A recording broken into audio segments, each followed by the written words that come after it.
안녕하십니까? 삶의 깊이를 더하는 지혜를 나누는 시간입니다.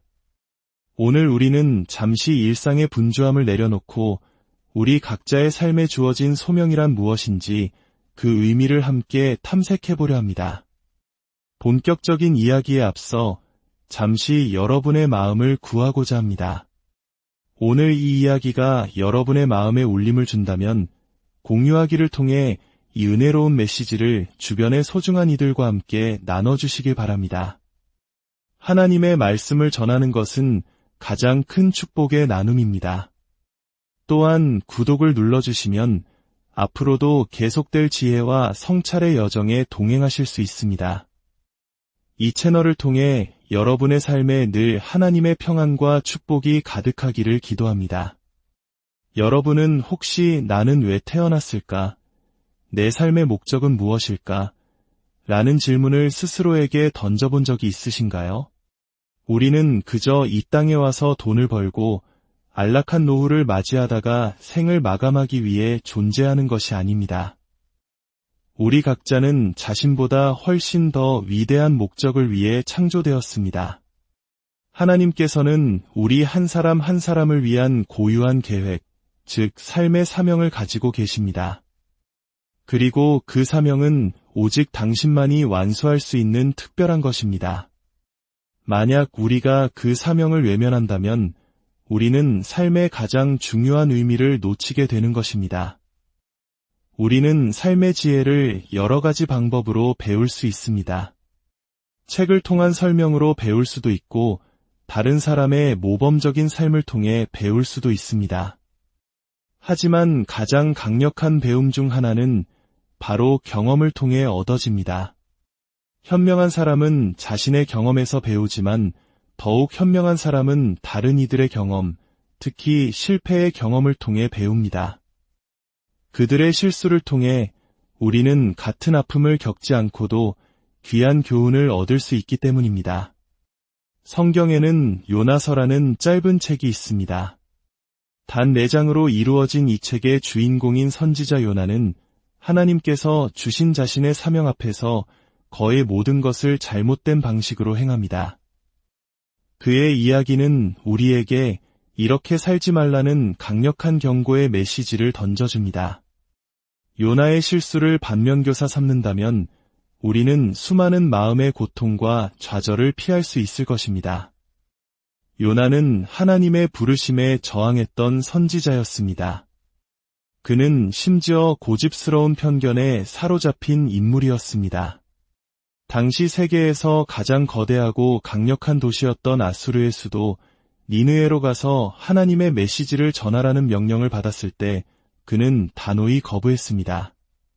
그의 마음속에는 이런 외침이 있었습니다.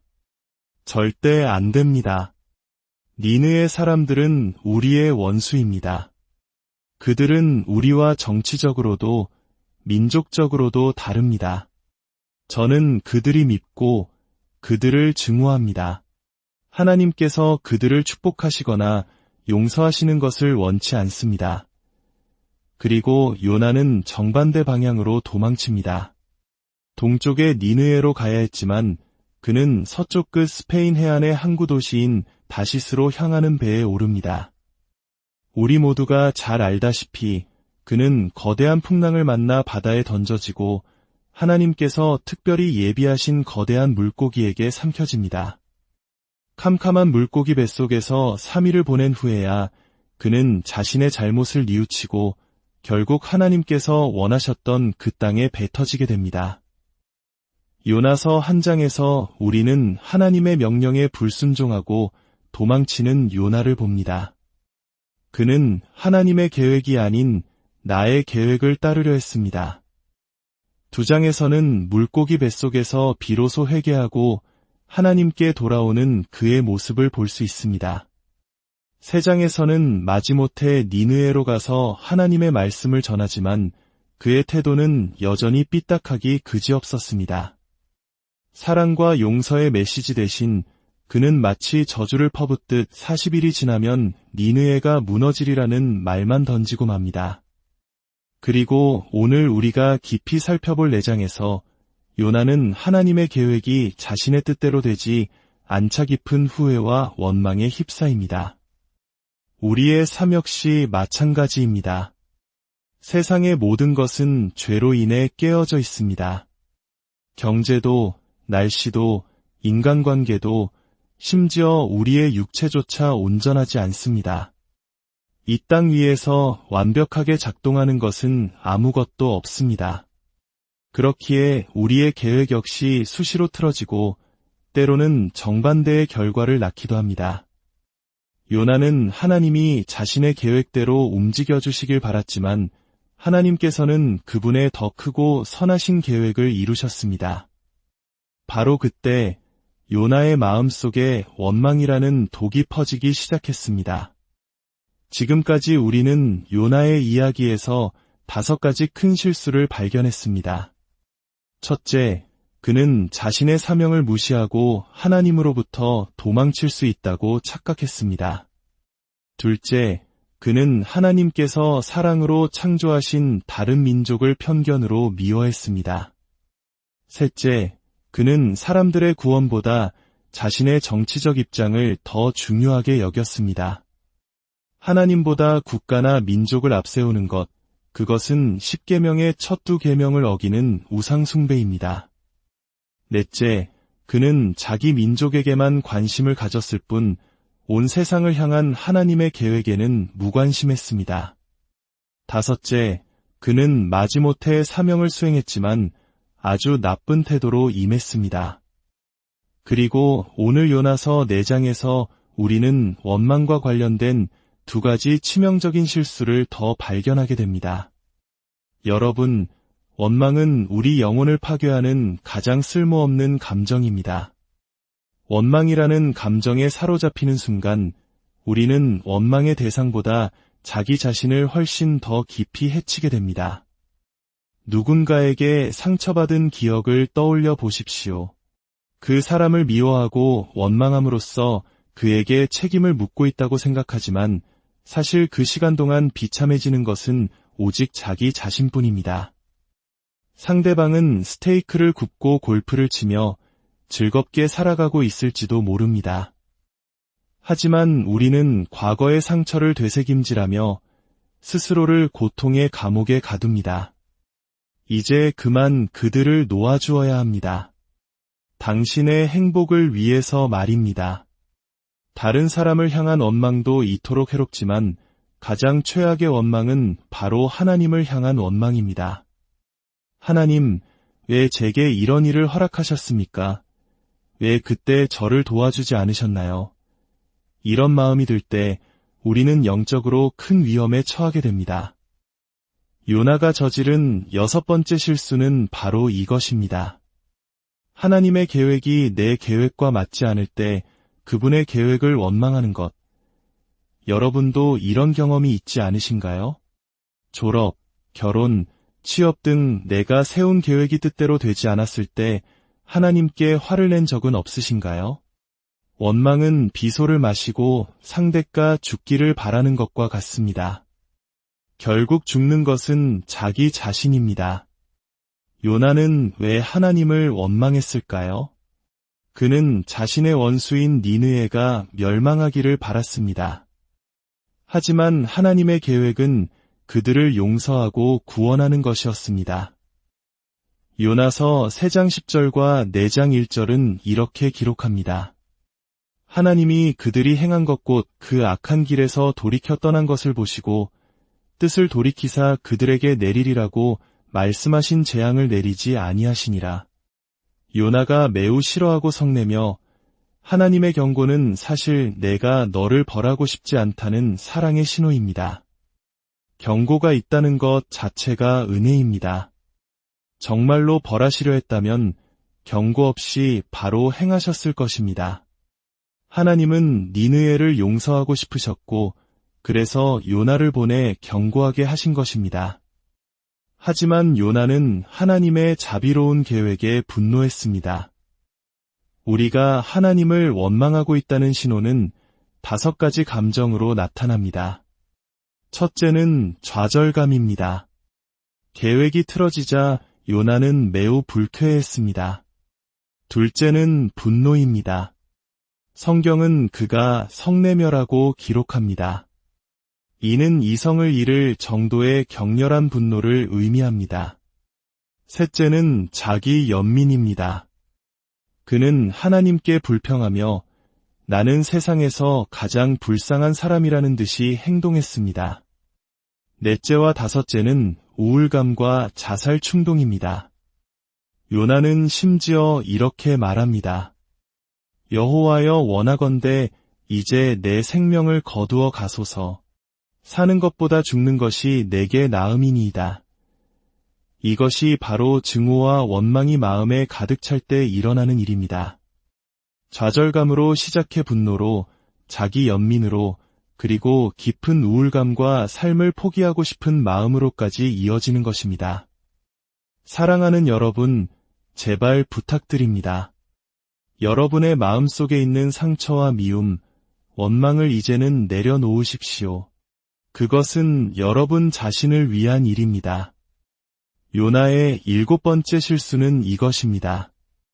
내가 싫어하는 사람에게 베푸시는 하나님의 자비와 선하심을 원망하는 것. 요나는 자신이 미워하는 니느웨 사람들을 하나님께서 용서하시는 것을 견딜 수 없었습니다. 그는 하나님께 이렇게 따지듯 기도합니다. 내가 고국에 있을 때에 이러하겠다고 말씀하지 아니하였나이까. 그러므로 내가 빨리 다시스로 도망하였사오니 주께서는 은혜로우시며 자비로우시며 노하기를 더디하시며 이내가 크시사 뜻을 돌이켜 재앙을 내리지 아니하시는 하나님이신 줄을 내가 알았음이니이다. 놀랍지 않습니까?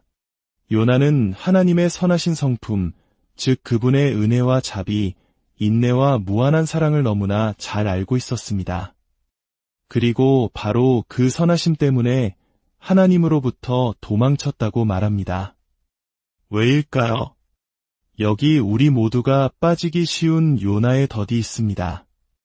우리는 우리 자신에게는 하나님의 용서와 자비를 원하면서 다른 모든 사람, 특히 우리에게 상처 준 사람에게는 하나님의 엄격한 정의가 임하기를 바랍니다.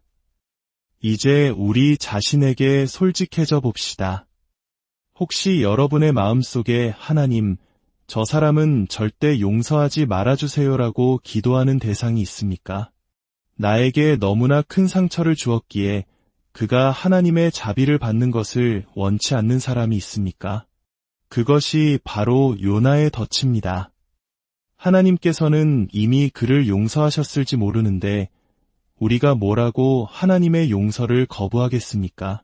그것은 스스로를 하나님보다 더 높은 자리에 두는 교만이며 결국 자기 자신만 비참하게 만들 뿐입니다. 예수님께서는 이렇게 말씀하셨습니다. 너희가 사람의 잘못을 용서하면 너희 하늘 아버지께서도 너희 잘못을 용서하시려니와 너희가 사람의 잘못을 용서하지 아니하면 너희 아버지께서도 너희 잘못을 용서하지 아니하시리라. 우리가 용서를 거부하는 것은 우리가 천국으로 건너가야 할 다리를 스스로 불태우는 것과 같습니다.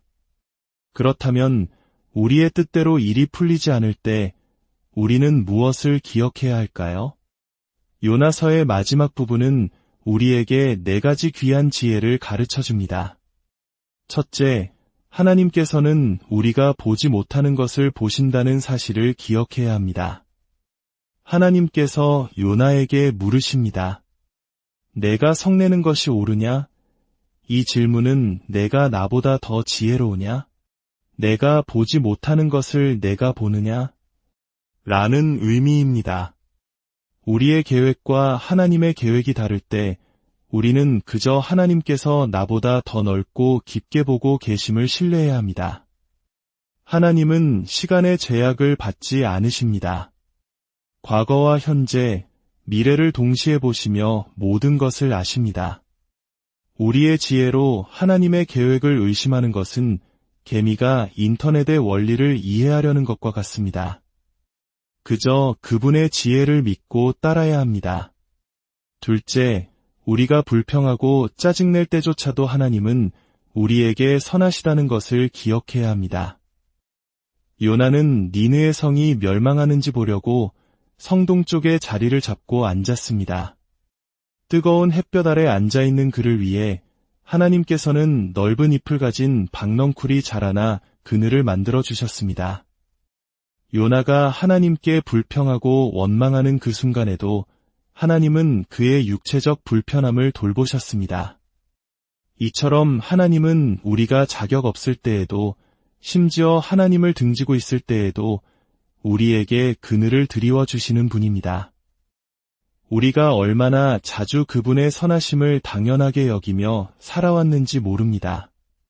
셋째, 하나님께서 우리 삶의 모든 세세한 부분까지 다스리신다는 것을 기억해야 합니다. 다음 날 새벽, 하나님께서는 벌레 한 마리를 예비하사 박넝쿨을 갉아먹게 하셨습니다. 해가 뜨자 뜨거운 동풍이 불고 햇볕이 요나의 머리를 내리쬐자 그는 다시 죽고 싶다고 불평합니다. 하나님께서는 거대한 풍랑과 큰 물고기뿐만 아니라 아주 작은 벌레 한 마리까지도 사용하셔서 당신의 뜻을 이루십니다. 우리 삶의 모든 사건은 무작위로 일어나지 않습니다. 우리가 실망이라고 부르는 것은 사실 하나님의 특별한 계획일 수 있습니다.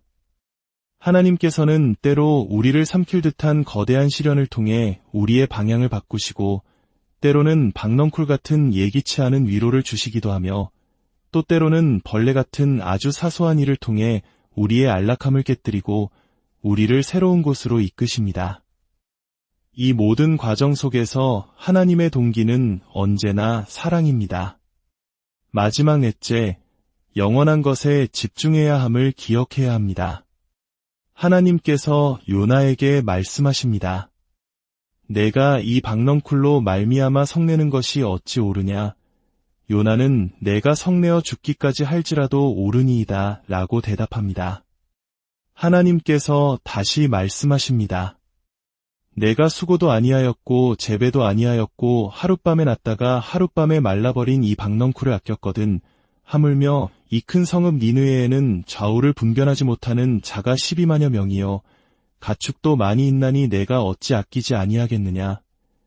요나는 하룻밤 사이에 사라져버릴 박넝쿨, 즉 자신의 안락함에 대해서는 그토록 애통해하면서 영원히 죽어가는 12만 명의 영혼에 대해서는 무관심했습니다. 우리는 너무나 많은 시간과 에너지를 곧 사라질 일시적인 것들에 쏟아붓고 있습니다. 이번 주만 지나도 중요하지 않을 문제들로 근심하고 분노합니다. 이 세상에서 영원한 것은 단 두 가지뿐입니다. 바로 하나님의 말씀과 사람들의 영혼입니다. 우리 삶의 가장 위대한 투자는 이 영원한 두 가지에 우리의 시간과 노력을 쏟는 것입니다. 하나님의 말씀을 마음에 새기고 그 말씀으로 다른 사람들을 하나님의 가족으로 인도하는 것, 그것이 바로 우리에게 주어진 가장 영광스러운 사명입니다. 이제 조용히 눈을 감고 함께 기도하겠습니다. 거룩하신 아버지 하나님, 저희 각자를 이 땅에 보내신 분명한 목적과 사명이 있음을 믿습니다. 저희가 헛된 것에 인생을 낭비하지 않고 주님께서 주신 사명을 발견하고 이루어가는 삶을 살게 하여 주시옵소서. 마음속으로 저를 따라 기도해 주십시오. 하나님, 제 뜻대로 일이 풀리지 않을 때 제가 보지 못하는 것을 주님께서는 보고 계심을 기억하게 하소서. 제 짧은 생각으로 주님의 지혜를 의심하지 않고 온전히 신뢰하게 하소서. 제가 불평하고 원망하는 순간에도 주님은 여전히 저에게 선하시고 자비로우신 분임을 잊지 않게 하소서. 제가 알지 못하는 순간에도 저를 돌보셨던 그 수많은 은혜에 감사하게 하소서. 주님, 제 삶의 크고 작은 모든 일을 주관하고 계심을 믿습니다.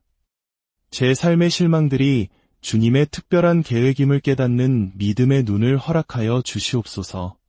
무엇보다 곧 사라질 헛된 것들에 제 마음을 빼앗기지 않고 영원한 가치인 주님의 말씀과 사람들의 영혼에 제 삶을 투자하게 하소서. 오늘 제 마음에 상처를 준 그 사람을 용서하기로 결단합니다. 주님께서 저를 조건 없이 용서해 주셨듯이 저도 그를 주님의 이름으로 용서하고 놓아주겠습니다. 제 마음을 묶고 있던 원망의 사슬을 끊어주시고 참된 자유와 평안을 허락하여 주시옵소서. 제 남은 생애를 주님의 영광을 위해 사용하기 원합니다. 예수 그리스도의 이름으로 기도드립니다. 아멘. 한 주간도 주님의 평안 가운데 승리하시기